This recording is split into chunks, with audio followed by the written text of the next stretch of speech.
करोड़ 48 लाख और कहाँ 3 करोड़ 16 लाख, वो 10-12 करोड़ रुपया उसका किसको बेनिफिट दिया गया?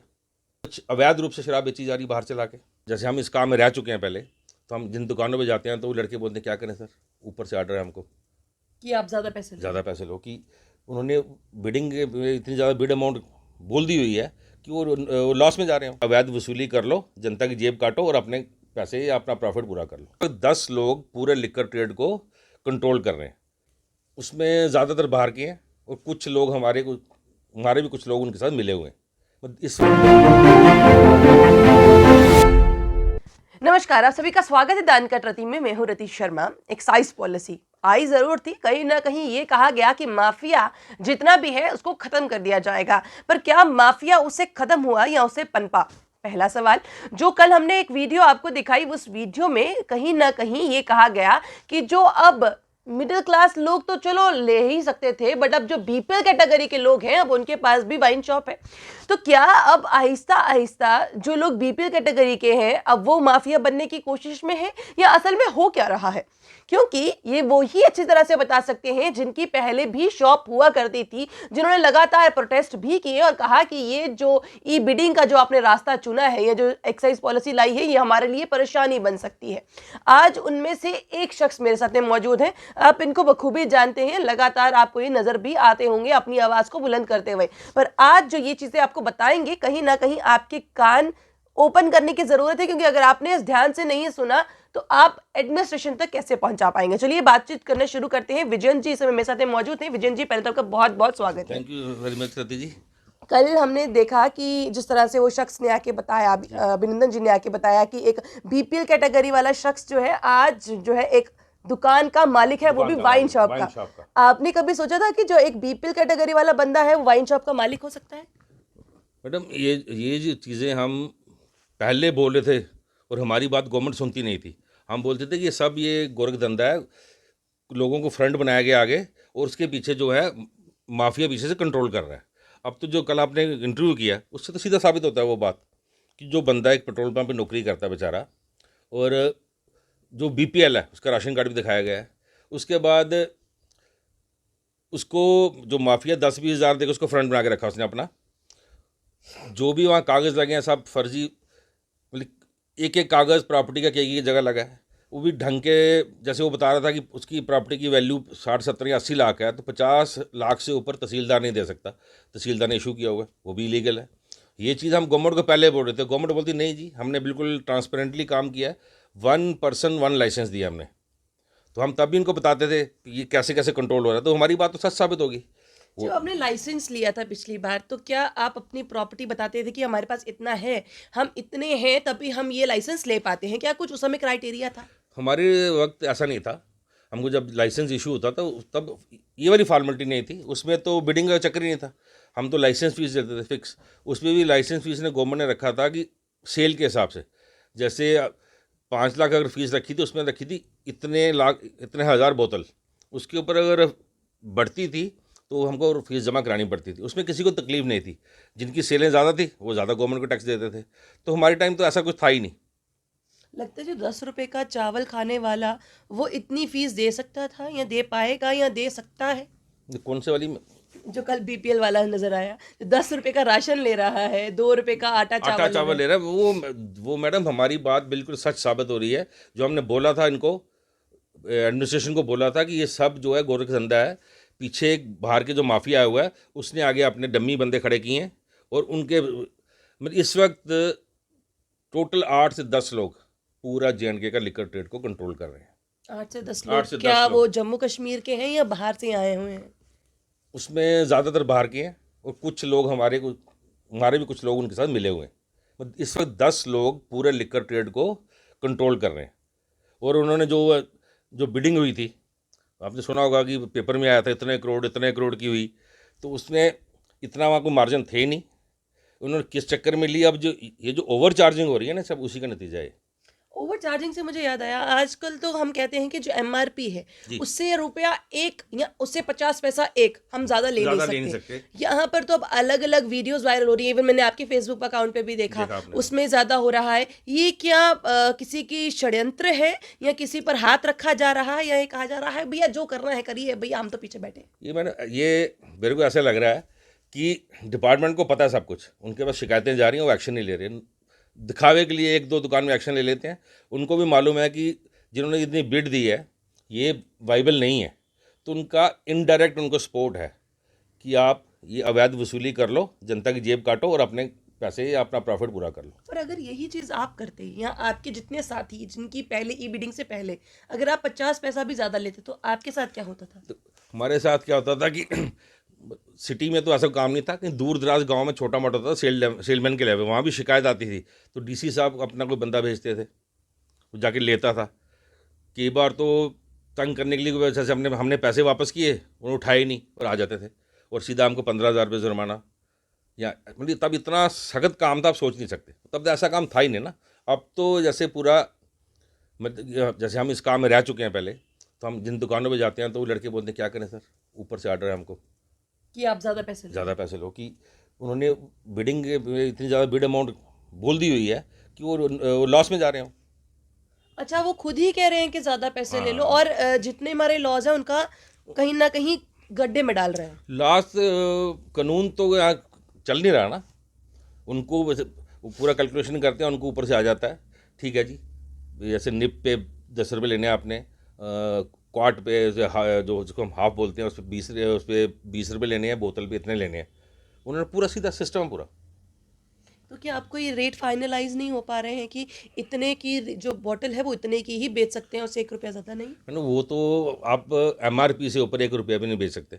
आप किसी अब जो वीडियो वायरल हो उस पर दिखा रहा हो, ऊपर लिखा हुआ है 140 या 130, तो कस्टमर से 140 ले रहे हैं। वो तो हर दुकान पे हो रहा है ये। जिस तरह से मैंने पहले कहा कि आपके पास कुछ डॉक्यूमेंट्स हैं जी। जो अगर कोई लोग ध्यान से सुने तो वो गवर्नमेंट तक भी वो बात पहुंचा सकते हैं। मैं वो जानना चाहूंगी आपके पास ऐसे कौन से डॉक्यूमेंट्स हैं जिसके लिए हम भी स्पेशली यहाँ पर इंटरव्यू करने आए। जो कल इंटरव्यू हुआ उसके बाद इन्होंने कहा कि हमारे पास उससे भी ज़्यादा भयंकर डॉक्यूमेंट्स हैं जो लोगों तक पहुँचने चाहिए, इवन एडमिनिस्ट्रेशन तक भी। अब वो डॉक्यूमेंट्स के बारे में बात करते हैं। हाँ, मैंने उसमें ऐसा था कि जैसे जब इन्होंने एक्साइज पॉलिसी चेंज की, श्रीनगर में एक दुकान थी कंटोनमेंट में, उसमें उसका रखा उन्होंने एमजीआर होता है मिनिमम गारंटी रेवेन्यू महीने का। जैसे जिस साल इन्होंने हमको काटा, उस साल में हमने जो पूरा टैक्स दिया था साल भर का, उसको उन्होंने डिवाइड बाई कर दिया 12, उसका इंस्टॉलमेंट बन गई। वो उन्होंने रखी बॉटम लाइन कि आपको मिनिमम इतना रेवेन्यू हमको देना है, क्योंकि ये लोग पॉलिसी चेंज कर रहे थे। तब उस दुकान का एमजीआर बना 13,48,84,200। ठीक है, उसके बाद अगले साल उसी दुकान का इन्होंने कंटोनमेंट बोर्ड की वही दुकान, उसका एमजीआर कर दिया 3,16,00,000। कहाँ 13,48,00,000 और कहाँ 3,16,00,000। वो एमजीआर कम कैसे हुआ? जो 10-12 करोड़ रुपया उसका वो किसको बेनिफिट दिया गया? कि आपको लगता है कि किसी को बेनिफिट दिया जा रहा है? हाँ, फिर ये बेनिफिट ही है। देखो पहले साल उसी दुकान का गवर्नमेंट ने मिनिमम गारंटी रेवेन्यू रखा 13,48,84,200। ये कम कैसे हो गया? ये तो लीकर का रेवेन्यू तो हमेशा बढ़ता है, कम तो कभी होता ही नहीं। आप एक्साइज में जब भी इनके पोर्टल पे जाओगे तो आपको हमें ये सेलें हमेशा बढ़ती, कभी कम नहीं होती। एक बात। दूसरा, मेरे पास ये फिगर्स हैं, जब हम लोग काम करते थे, हमने हाईएस्ट कई बार IMFL की 168.17 लाख बोटल्स बेची थी, और 21-22 में जब से इन्होंने नई पॉलिसी लाई है, वही बॉटल 129.65 लाख यानी कि अब वो नीचे आई हैं, घटत तो हो गई है। और यहीं पे तो गवर्नमेंट को रेवेन्यू लॉस है। आपने कभी भी आप हमारे पहले का सब रिकॉर्ड चेक करना, हर साल सेलें बढ़ती हैं, बॉटल्स बढ़ती हैं, कभी भी कम नहीं हुई। हाँ, बीच में एक बार हमारी थोड़ी कम हुई जब कोरोना था, दुकानें बंद थी, ठीक है ना। अब ये कम क्यों हुई? कम हुई का मतलब ये है कि कुछ अवैध रूप से शराब बेची जा रही बाहर से लाके, जिसका गवर्नमेंट, जिसने गवर्नमेंट ने कहा है कि एक जो नाम है वो नाम ही बेचो, लोग दूसरी वाले नाम लाकर वो बेच रहे हैं। नाम क्या बेच रहे हैं, बाहर से लाके इलीगल, उसका गवर्नमेंट को कोई टैक्स नहीं जा रहा। उसी वजह से ये फिगर्स डाउन आई हैं, और तो कोई वजह नहीं है। पर ये तो जो ई बिडिंग हुई थी या ये जो लाया गया था, एक्साइज पॉलिसी लाई गई थी, तो लाई इसलिए गई थी ताकि गवर्नमेंट को रेवेन्यू बढ़े। आप लोग रेवेन्यू इतना दे नहीं पा रहे थे, उन्होंने कहा कि रेवेन्यू हम ज़्यादा ला सकते हैं कुछ नया कुछ करके, नया कुछ ट्राई करके। तो फिर ये गलत कैसे हो रहा है? मैडम वैसे इन्होंने यही बोला था कि रेवेन्यू नहीं दे रहे। आप अब पिछले रिकॉर्ड चेक करो, हमने हर साल इनको इंक्रीज़ दी है। ये तो मेरे पास एक 7 अप्रैल की कटिंग है डेली एग्रीकल्चर की, उन्होंने बोला था 7 करोड़ का रेवेन्यू लॉस है, पेपर में आया था। पेपर में रेवेन्यू लॉस का आया, तो उसके बाद गवर्नमेंट पोर्टल पे जिनका रेवेन्यू जिन्होंने चढ़ाया हुआ था अपना, वो उन्होंने चढ़ाया हुआ था 21-22 का 1552.14 करोड़। जब पेपर में आया उसके बाद उसी पोर्टल पे वो फिगर हो जाती है 1777.36 करोड़। ये देखो आप, ये नियर अबाउट, यानी कि एक न्यूज़, यहाँ पर न्यूज़पेपर की मैं डेली एक्सप्रेसर को एक मुबारकबाद देना चाहूंगी कि आपकी एक खबर की देखो कितनी वैल्यू हुई है कि वहां पर गवर्नमेंट के ऑर्डर्स जो थे या गवर्नमेंट्स की जो रिकॉर्ड थे वही चेंज हो गए। पर ये चीज़ गलत नहीं है, ये चीज़ लोगों को आंखों में धूल झोंकने वाला काम नहीं है। ये तो धूल झोंकने वाला काम ही है ना, ये तो धूल झोंकने वाला काम ही है ना। ये तो आपके सामने मैं दिखा रहा हूँ, गवर्नमेंट पोर्टल पे था ये। उसके बाद देखो, जो हम बोल रहे थे कि इसमें कार्टलाइजेशन हुई है, उसमें जब ये शोर मचा तो गवर्नमेंट ने बोला कि जिसने जो H1 हाईएस्ट जो बिडर है उसको बोला अपनी बैंक डिटेल्स दो। ठीक है, अगर आप साफ सुथरे हो तो बैंक डिटेल में कितना टाइम लगता है, आप बैंक से जाओ ला के दे दो। ये लोग कितनी बार उसकी डेट गवर्नमेंट को एक्सटेंड करनी पड़ी, उनको टाइम देना पड़ा और बैंक डिटेल आने के लिए, क्योंकि उसमें गड़बड़ थी। एक आदमी कंट्रोल करता, उसके अकाउंट से पैसे हर लोगों के पास गए थे। जो लोग हम लोग जो इन पर आरोप लगा रहे थे वो बिल्कुल सच साबित हो गया। उसके लिए फिर गवर्नमेंट ने कोई एक मिडवे निकाला कि दुकानें नहीं खुल पा रही थी, गवर्नमेंट का रेवेन्यू लॉस हो रहा था। तो ये पब्लिक को किस मुंह से दिखाते कि हमने पॉलिसी चेंज किया था, हमने ये किया है। ये जो आपने यहाँ पर अचीवमेंट्स जो लिखा हुआ है एक्साइज डिपार्टमेंट की अचीवमेंट, जो आपने बॉटल्स बताई, जो ये 129.65 बॉटल्स बताई जा रही हैं, ये जम्मू कश्मीर दोनों का है या जम्मू सिर्फ कश्मीर दोनों का? कश्मीर में तो वैसे कहा जा रहा है हालत खराब है, तो नहीं के बराबर है। तो ये पूरा J&K का, ये डिपार्टमेंट का पोर्टल पूरा J&K का। इसी हिसाब से आप देखोगे तो JK देसी की भी कम है, बियर भी कम है, हर चीज़ कम हो रही है। या ये तो नहीं है कि रविंदर रैना जी की बात को ज़्यादा सुन लिया गया है कि मैं जम्मू कश्मीर को ड्राई स्टेट बनाना चाहता हूं, तो मैं अब बॉटल्स कम बिकेंगी तो बेटर है ड्राई स्टेट बन जाए। लगता है कोई ऐसे ही लग रहा है कुछ। ये ड्राई स्टेट बनाने का कार्य शुरू हो रहा है या डिपार्टमेंटल स्टोर पे भी अब बियर बिकेगी तो इसलिए कम हो रही है? ये मैंने डिपार्टमेंटल स्टोर में आई नहीं, जो मैंने आपको बोला है कि लिकर की सेल, आप पिछला एक्साइज का पूरा रिकॉर्ड चेक कर लो, हर साल बढ़ती है, हमेशा बढ़ती है, कभी कम नहीं होती। ये कम हो रही है। जो हम बोल रहे हैं कि इलीगल जो बाहर से लाके जो लिकर बेची जा रही है, जिसका गवर्नमेंट को कोई रेवेन्यू नहीं आ रहा, और गवर्नमेंट ने ये बड़ा बोला जी, पहले ये लोग लाइसेंस फीस में इतना देते थे, हमने इतने करोड़ ले लिया। ठीक है ना, वो सारी खाली दिखावा था। हम क्या थे, जब हम काम करते थे, हम बेसिकली गवर्नमेंट के एक रेवेन्यू कलेक्टर थे।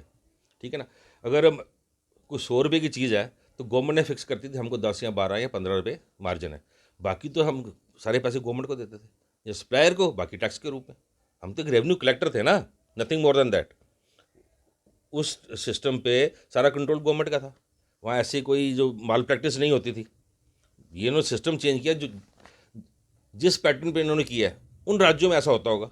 जैसे यूपी में, वहाँ तो नाम है कि फैक्ट्री से कोई अगर एक ट्रक निकलता तो 3 ट्रक ऐसे निकलते हैं। जम्मू हमारा छोटा सा बिजनेस था, साफ़ सुथरा बिजनेस था। हम जो छोटे दुकानदार थे, कि हम ये नहीं बोलते कि हम बड़े ज़्यादा कोई पैसे कमाते थे, ठीक है, इज्जत से अब अपना काम करते थे। हमको मार के जो उन्होंने सिस्टम चेंज किया है, तो उसमें कोई ऐसा कुछ तो है नहीं। मैं समझ नहीं पा रही हूँ, आप बोल रहे हो इलीगल आ रही है, पुलिस वहां पर है, पुलिस आने नहीं देगी कुछ भी इलीगल सामान। लखनपुर में एक नाका होता है, उस नाके के पार किसी को भी कुछ भी गलत लाने नहीं दे सकती। जब वहां से ला नहीं दे सकती तो इलीगली बॉटल्स आ कैसी रही है? मैं कैसे बोल सकता हूँ, जैसे जब श्रीनगर में दुकानें नहीं होती थी तो वहाँ बिकता था बाहर का माल।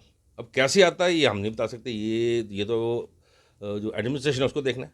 क्या एडमिनिस्ट्रेशन खुद इसमें इन्वॉल्व आपको लगता है कि हो सकती है? इसमें मैं क्या बोल सकता हूँ, इसमें अब बिक्री है तो कहाँ से आ रही है?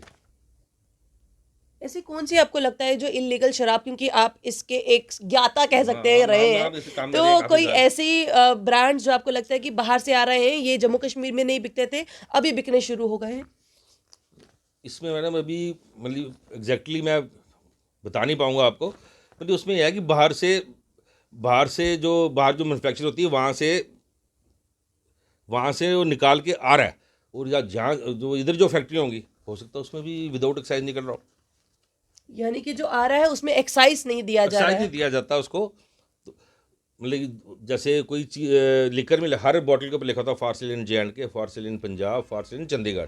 तो जहाँ कहीं रेट का फ़र्क होगा वहाँ से उठा के जो माल अगर जम्मू ला के बेच दो इलीगल है, तो आप यहाँ बेच नहीं सकते। या फिर बाहर ऐसी स्टेट्स भी हैं, ऐसा माफिया भी है जो जिनकी वहाँ फैक्ट्री हैं, वहाँ से कोई भी वो माल बना के ले आते हैं, उसमें तो कुछ भी नहीं है ना। पिछली उस बार कहा गया था जो जम्मू कश्मीर के रहने वाले लोग हैं, क्योंकि मुझे याद है जब इन्होंने एक वर्कशॉप भी करवाई थी हाँ, नगरोटा नगरोटा में। में जी, तो उनमें कहा था कि बाहर के लोग कोई नहीं होंगे, जम्मू कश्मीर के लोग होंगे, उनको ई बिडिंग सिखाई जाएगी और वही लोग वही लोग पार्टिसिपेट पार्टिसिपेट करेंगे। करेंगे। तो क्या बाहर के लोग इस समय इन्वॉल्व हैं जम्मू कश्मीर मैडम में? उन्होंने क्या किया है, माफिया हर चीज़ का रास्ता निकाल लेता है। उन्होंने यहाँ के जो कुछ लोकल लोग उनके डॉक्यूमेंट यूज़ किए, उनको फ्रंट किया। अगर सरकार ईमानदारी से इसके इसके पर इंक्वायरी करे तो हर चीज़ बिल्कुल साफ़ हो जाती। उन्होंने जिन लोगों के इन्होंने डॉक्यूमेंट यूज़ किए उनको 10-15 हज़ार रुपये महीने का दे रहे हैं। यानी वो जो कल कहा गया था हाँ बिल्कुल, वो बिल्कुल सही बिल्कुल था, सही है, बिल्कुल। और ऐसे कई और लोग भी और लोग इन्वॉल्व हैं हैं। वो जो बंदे का आपने जिसने आप कल इंटरव्यू लिया जो बोल रहा था, वो एक मोहरा सामने फ्रंट मैन, और पीछे से जो कंट्रोल कर रहे हैं वो लगे, वो सब माफिया है। मैं मतलब आप वो जम्मू कश्मीर के नहीं, हाँ, वो बाहर के। मैंने आपको बोला ना, इस वक्त J&K में मुश्किल से 8 कि 10 लोग पूरे ट्रेड को कंट्रोल कर रहे हैं। 10 लोग पूरे J&K के लिकर ट्रेड को कंट्रोल कर रहे तो हैं। वो लोग जिनकी दुकानें थी, मैं स्पेशली अगर मैं आपका ही नाम ले लूं, इस समय क्या हालत सूरत हाल इस समय आप सभी के हो गए हैं? क्या अभी सब ठीक है, नहीं है, क्या कर रहे देखो हैं? मैडम ऐसे है, जब इतनी देर से आप काम कर रहे हो, उसमें कोई सही है गलत है कुछ भी है, जब इतनी देर से काम कर रहे हो तो 100 लाइबिलिटीज़ क्रिएट हो जाती। जैसे गवर्नमेंट ने GST लाया था, उसको कितना 2-4 साल लगे उनको उनको एजुकेट करते रहे, हल्के हल्के करके लाया। हमको तो 1.5 महीने में काट दिया उन्होंने। मतलब हमारी बैंक की लाइबिलिटीज़ हम पे खड़ी होगी। हमारे कम से कम 7-8 की 9 लाइसेंसी जो इस प्रेशर को कोप अप नहीं कर पाए, वो इस दुनिया से जा चुके हैं। किसी के बच्चे बाहर पढ़ रहे थे, उनको पता था मेरा सोर्स है, इतने पैसे आ रहे हैं, बच्चे बाहर पढ़ने भेजे थे, वापस बुलाने पड़े। लोगों के हाउसिंग लोन, कईयों को गाड़ियों के लोन, सब NPA हो रहे हैं।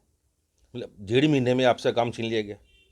हमको एक रिजनेबल टाइम दे देते, ठीक है जी, हमारा 2023 तक लाइसेंस रिन्यू हुआ था, हमको बोलते ठीक है 23 के बाद हम पॉलिसी चेंज करेंगे। हमारे पास कुछ रिजनेबल टाइम होता, हम अपनी लाइबिलिटीज़ ख़त्म करते, कोई और काम कर लेते।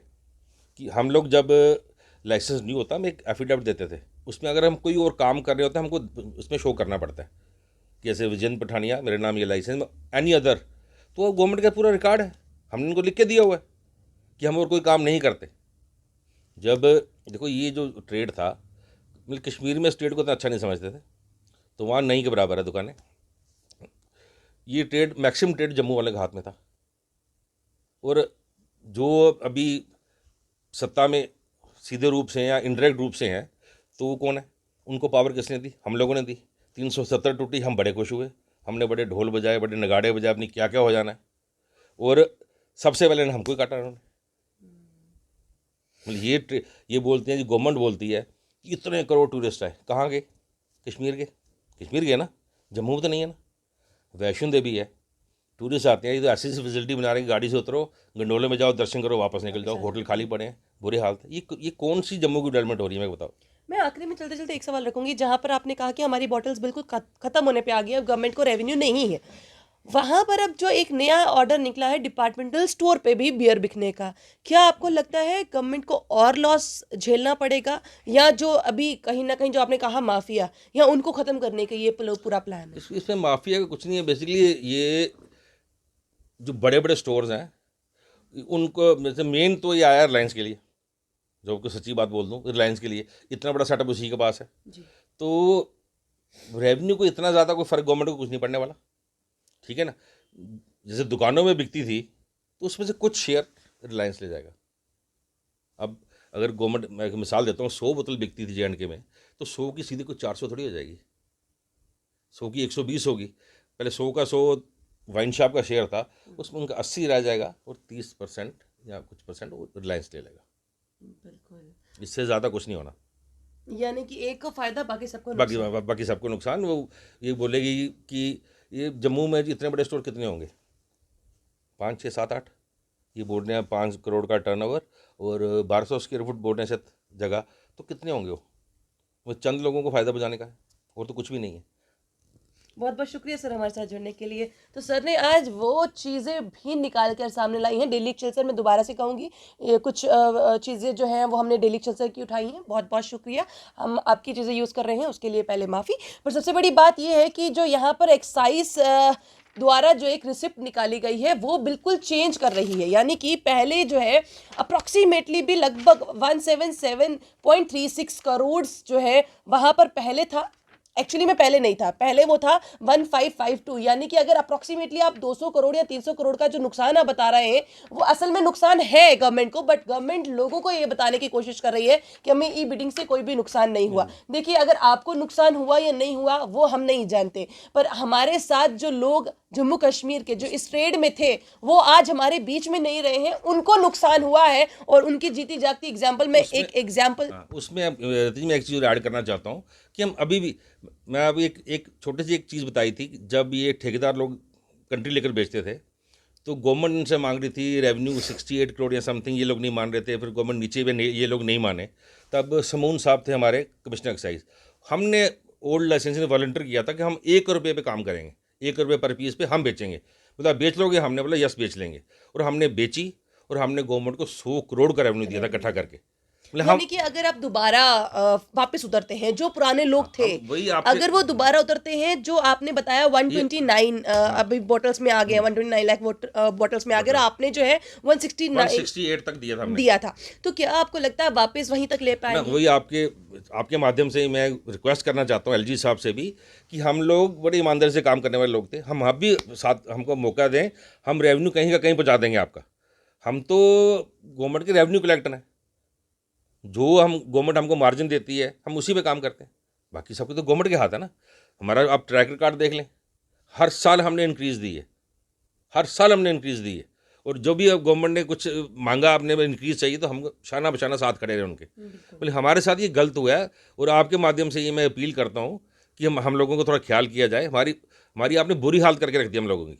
कोई एक होता प्लांट सिस्टम से किसी को किया जाए, अनप्लांट एक महीने आपने काट के फेंक दिया, लोगों के इतनी लाइबिलिटीज़, बैंक की लाइबिलिटीज़ बुरे हाल करके रखती है हमारे।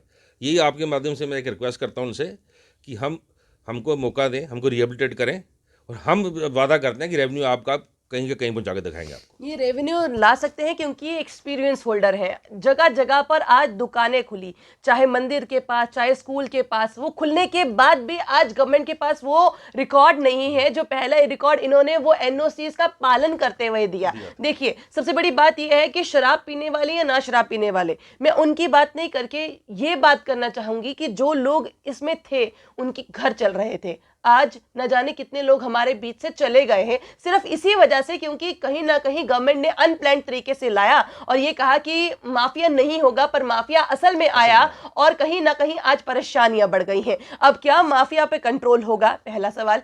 क्या इन लोगों को वापस लाया जाएगा अपना रेवेन्यू बनाने के लिए और इनके घर को बचाने के लिए? दूसरा सवाल। और तीसरा सवाल, जो लोग इस समय इन्वॉल्व हैं, चाहे वो बीपीएल कैटेगरी के हों या जो इस तरह के लोग सामने आए हैं, क्या उन पर भी कार्रवाई होगी? क्योंकि अगर उन पर कार्रवाई होनी शुरू हो गई तो समझ लीजिए माफिया पता चल जाएगा कि कौन सा माफिया था जो लोगों के बीच में आया और लोगों को लूटना शुरू हो गया। क्योंकि इसमें अब वो लोग परेशान नहीं है, आम जनता भी परेशान हो रही है क्योंकि उनसे भी ओवरचार्ज जो है वो किया जा रहा है। अब गवर्नमेंट इसमें संजीदगी दिखाए तो बढ़िया होगा, अगर नहीं तो जम्मू कश्मीर के लोग पहले कहते थे हम स्कैम की नगरी है, फिर आहिस्ता आहिस्ता माफिया की नगरी होगी, मंदिरों का शहर तो दूर दूर तक बहुत पीछे रह जाएगा। आपको क्या लगता है? अपनी राय कमेंट बॉक्स में जरूर रखिएगा। तब तक के लिए बने रहिए द अनकट रत्ती के साथ।